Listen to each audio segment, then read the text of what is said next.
Então, o anjo que vi em pé sobre o mar e sobre a terra levantou a mão direita para o céu e jurou por aquele que vive pelos séculos dos séculos, o mesmo que criou o céu, a terra, o mar e tudo que neles existe. Já não haverá demora. E agora, meu irmão Ricardo? Olha, muito interessante, o Thiago Tis já deixou o spoiler aí, e realmente eu vejo como uma chave de ouro para nós entendermos aqui a questão do arrebatamento, principalmente. Sim. Porque nós temos aqui muitas conexões. Primeiro, nós temos a aparência do anjo. Nós precisamos entender a aparência do anjo. No Apocalipse 10, o anjo tem o rosto iluminado como o sol, no verso 1. Aqui no grego, o sol é hélios, de heli, que significa raios. E quando nós olhamos para o rosto do anjo de Daniel, lá em Daniel 10:6, este anjo tem um rosto iluminado como relâmpago. Olha aí a semelhança. Outra semelhança, Apocalipse 10:1. Tem pernas como coluna de fogo. E em Daniel está escrito que as pernas como bronze polido. Olha a similaridade. Apocalipse 10, verso 3, diz que ele tem um alto brado, como um rugido de leão, como nós já falamos aqui. E lá em Daniel 10, verso 6, a voz desse anjo era como uma multidão. Mas essa multidão, a palavra no hebraico é Ramon, que significa rugido. Então, olha aí a aparência do anjo. E não só a aparência, também o gesto que o anjo faz também nos chama a atenção para realizar as conexões. Ele estava, aqui em Apocalipse 10, diz que ele estava sobre o mar, um pé no mar e um pé na terra. Ali em Daniel 12, verso 7, fala que ele estava sobre as águas. Então, é certo que ele estava sobre as águas. Em Apocalipse 10, verso 5, diz que ele levantou a sua mão para o céu, a sua mão direita para o céu. E Daniel 12, 7, ele levantou as mãos para cima. Uhum. E aí, no Apocalipse 10, verso 6, diz que ele jurou por aquele que vive para todo sempre. A mesma fala que o anjo disse para Daniel 12, verso 7. Ele jurou por aquele que vive eternamente. Tem uma conexão muito grande, só faltou colocar negrito, aspas, neon, fogos de artifício e holofote, para a gente poder conectar as falas que um anjo falou para Daniel e que o outro anjo falou para João. Exatamente. E aí, o que é que o anjo falou para João? Ele disse assim, que não haverá mais demora. Isso. Mas nos dias da voz do sétimo anjo, quando tocar a sua trombeta, se cumprirá o segredo, o mistério de Deus, como anunciou aos profetas, os seus servos. E aí, nós precisamos entender o contexto de Daniel 12. Porque aqui em Daniel, diz o seguinte, é tanta anotação que eu fiz, mas está aqui. Ele diz assim, que quando que ocorrerão essas maravilhas? E aí no Daniel 12, ele vai escrever o seguinte, eu vou ter que abrir aqui. Versículo 11 ou 7, os dois revelam a mesma coisa. O 12:7, lê o 12:7 aí. Que haverá 3 anos e meio depois que acabar o poder do povo santo. Então precisamos conectar. Nos dias que o sétimo anjo tocar a sua trombeta, vai acontecer o mistério de Deus. E esse mistério de Deus vai acontecer 3 anos e meio depois que terminar o ministério das duas testemunhas. Ou seja, no final da grande tribulação. Sim, e o final do versículo, quer dizer, o final não, o próximo versículo que a gente não leu ainda, está ali, né? Eu até passei aqui, deixa eu pegar aqui.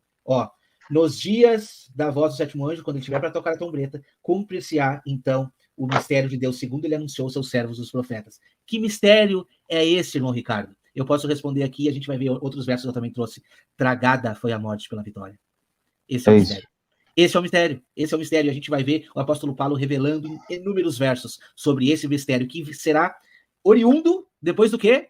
Do toque da última trombeta. Exatamente depois desse tempo determinado que o próprio irmão Ricardo aí já trouxe. Pode complementar, né? E é isso. E o toque da trombeta, dessa última trombeta, nós vamos associar com a sétima trombeta de Apocalipse. Sim. E que aponta para o final da grande tribulação, esse toque de trombeta. E aqui, achei minhas anotações aqui. Achou? Achei. E quais eram as maravilhas que está escrito lá em Daniel 12? Lá no verso 1, seria levantado Miguel na metade da semana e haveria ali um livramento nesse período, e aqueles que estão com os seus nomes no livro da vida serão libertos. Olha aí. E aí entra esse mistério que o Wagner citou, a respeito da morte, né? Porque no verso 2 de Daniel 12 diz que os mortos ressuscitarão para a vida eterna. Então essas são as maravilhas. E quando nós pegamos essa palavrinha que está em Apocalipse 10, verso 7, esse mistério de Deus ao toque da sétima trombeta, a palavra ali é musterion. E musterion, a gente faz a conexão com 1 Coríntios, capítulo 15, 51. Eis que eu vos digo um mistério, misterion. Nem todos dormiremos, mas todos seremos transformados ao toque da última trombeta, que nós estamos identificando que é a sétima trombeta, e os mortos ressuscitarão, e nós seremos transformados. Lá em 1 Tessalonicenses 4, 16, diz que os mortos ressuscitarão primeiro, e depois seremos arrebatados. Então, o arrebatamento só vai acontecer depois da ressurreição. E aqui em Daniel 12, a ressurreição é no final da grande tribulação.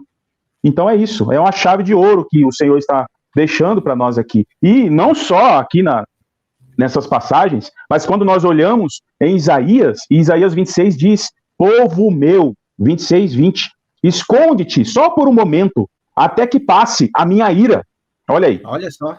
Depois da ira.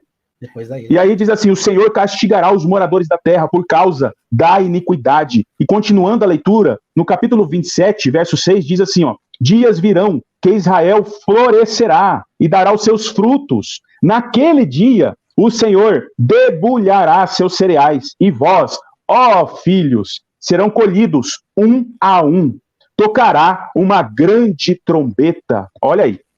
Exatamente. Conexões incríveis. O irmão trouxe aqui e me conectou lá com a igreja de Filadélfia, né? E diz assim no versículo 10, porque guardastes as palavras da minha perseverança, também eu te guardarei da hora da aprovação que há de vir sobre o mundo inteiro, para experimentar os que habitam sobre a terra. Não está dizendo aqui que vai nos livrar, muitos usam esse versículo para dizer, a igreja vai ser arrebatada antes. Não, nós vamos estar sendo protegidos por Deus, enquanto o mundo inteiro estará passando por esta aflição aqui, que é vinda de Deus. E o que diz ali, para conectar com o versículo que a gente leu? Venho sem demora, conserva o que tens para que ninguém tome a tua coroa.